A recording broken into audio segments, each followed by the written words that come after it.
In today's video, I'm going to teach you how to create a poll in Slack. Creating a poll in Slack is a simple way to collect feedback, make team decisions, or vote on priorities without filling a channel with long reply threads. Slack gives you a couple of practical ways to do this, depending on whether you want something more polished and interactive or just a fast headcount. We'll start with Slack's built-in workflow builder and then look at a quick emoji-based option for instant voting. To begin with the native method, open Slack either in the desktop app or in your web browser, and make sure you're inside the correct workspace.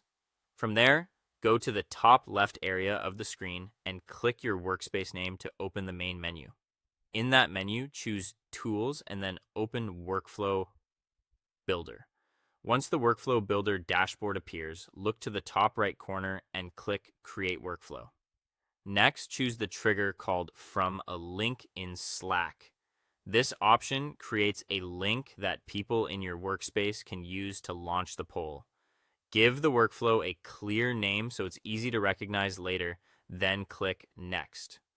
On the workflow canvas, click Add Step and search for the Form option, which may appear as Forms or Collect Info from a form.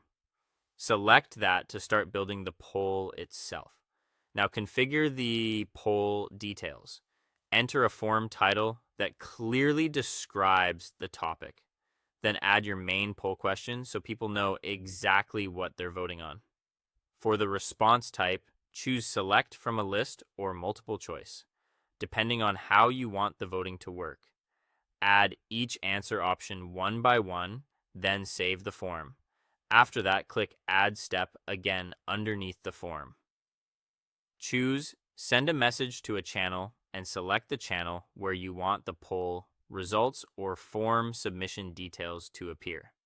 In the message body, insert the form response fields so the collected answers are included automatically.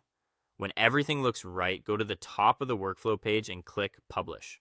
At that point, your workflow is live and your teammates can use the generated link to submit their votes in a structured, organized way. If you just need a very quick poll, there's an even faster method. Open the channel where you want to post it, then click into the message box at the bottom. Type your question first using clear formatting so it stands out. Press Shift and Enter to move to a new line without sending the message. Then list each choice on its own line using distinct emoji labels like 1, 2, and 3. This makes the poll easy to read and easy for others to respond to with reactions.